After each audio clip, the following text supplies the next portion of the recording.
Do my eyes deceive me, or is the Modern Warfare Battle Royale leak drought finally over? What's up guys, it's Average Ol, making average content for the average viewer, and today it seems we finally have some new Warzone leaks, and I have to say, it couldn't have come sooner. Before we go on, let's see if we can hit 69 likes on today's video, because who doesn't like a meal for two with a view? Also, if you're brand new here, it would be great if you'd subscribe. Right, so I'm obligated to say that everything in this video will be covering leaks, and as such is the nature of leaks, everything must be taken with a pinch of salt. So if, by chance, it does turn out to be wrong, please don't think I'm a liar and a cheat. I promise you, I'm just trying to get you the best and most recent information I can. So let's talk about it. If you've watched some of my other videos, you'll know that I've been following an account on Twitter going by the name of Modern Warzone, which is the official Twitter account for the Modern Warzone subreddit. I will link this account down in the comments.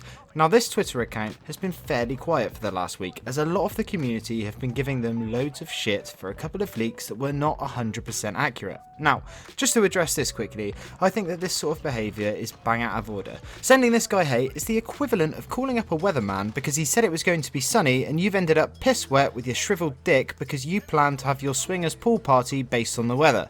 We've all been there. But seriously, as we know, Activision are giving us about as much information as the X Factor has intelligent fans. That being little to none. But I digress. Today we have some very juicy information indeed that has come from what seems to be a very credible source. I'll put it on screen now. It reads, "That's the firm timeline our organisation is now working with, though we're now in a position for the embargo release at any time from now until then. All systems seem go from the 10th of March 2020 unless they decide on a longer gap between embargo release and content launch, either an embargo release a few days earlier, potentially 6th or 7th of March, with a firm launch date on the 10th of March, or a firm embargo release on the 9th or 10th of March with content launch a week later. We are prepared for the first option. Embargo release 9th or embargo release earlier than 9th. Me. That's the guy from Modern Warzone.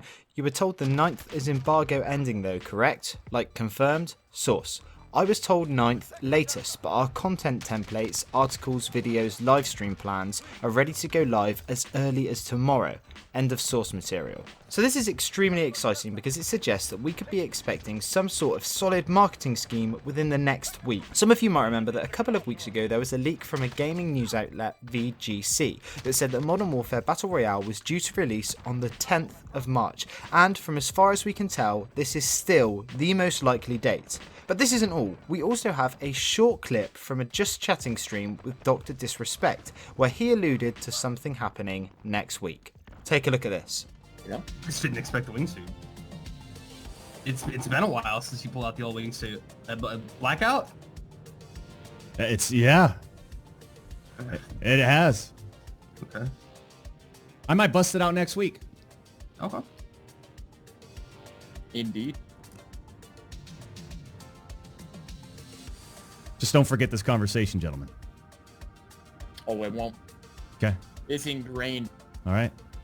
Next week you're gonna see the wingsuit. Okay. I respect it. It's like a bold prediction or something. So he clearly says that he'll be playing Blackout again next week. Not the most revolutionary of things on the face of things, but take note of what he says after. He says that you should take special note of this conversation, implying that he is foreshadowing something next week.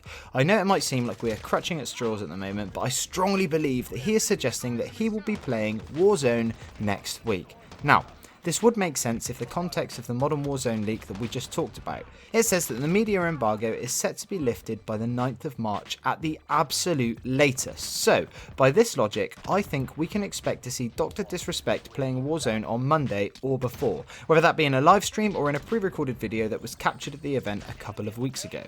Moving on slightly, we have had some information that I think would be valuable to talk about briefly. So the Modern Warzone Twitter page also tweeted out this picture. It shows draws a number of yellow markers on the Battle Royale map and states that they are the Plunder bank markers. Just quickly, for those of you who aren't completely up to date, within the Modern Warfare Battle Royale, we can expect to see the use of an in-game currency called Plunder.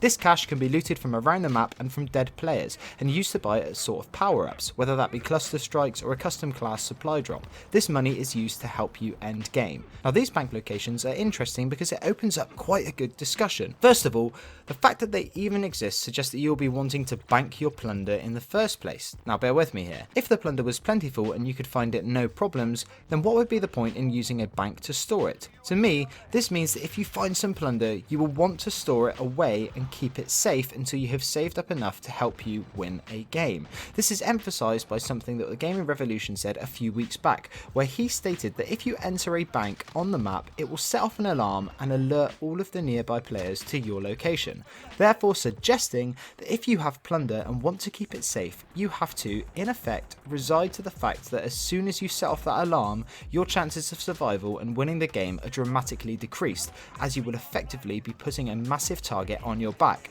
I personally think that this mechanic alone will add a hell of a lot more depth to the game mode by offering that risk for reward type mentality, and will hopefully add to the longevity of the game mode. Okay, so I just want to talk about one more thing and then I'll let you get on with the rest of your day, I promise. So this week we have also heard that the game was playtested by a number of creators as far back as January, and the feedback that was given was actually that the game played a lot like a hot campy pile of steaming elephant shit. This is, in part, the reason why we have been waiting so long for it. The game mode was originally expected to release with Season 2, which also explains why the marketing thus far has been about as fulfilling as calling up Babe Station for career advice, but I digress again.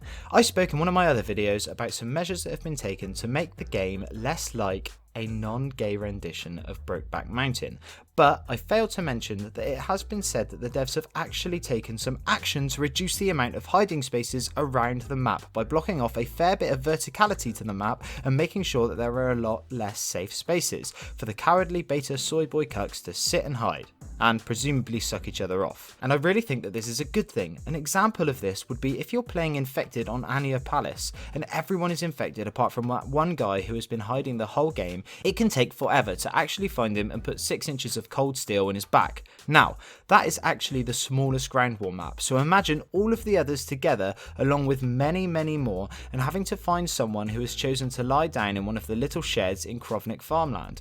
The game would feel so empty and so slow, so I think that it's the right decision to make actually, and it almost feels like the hype for Warzone is slowly returning. Anyway, that's about all I wanted to talk to you about today. If you enjoyed the video, a thumbs up is always appreciated, and if you're new here and want to stay up to date with Warzone news and eventually tips for when it drops, make sure you ring that lovely notification bell. Now if you are still here at the end, I'd love to know who made it this far. I would like you to do so by describing your favourite game in 3 words, and I'll guess what it is down in the comments. Anyway, that's it from me today. I'm Average Joel. Peace.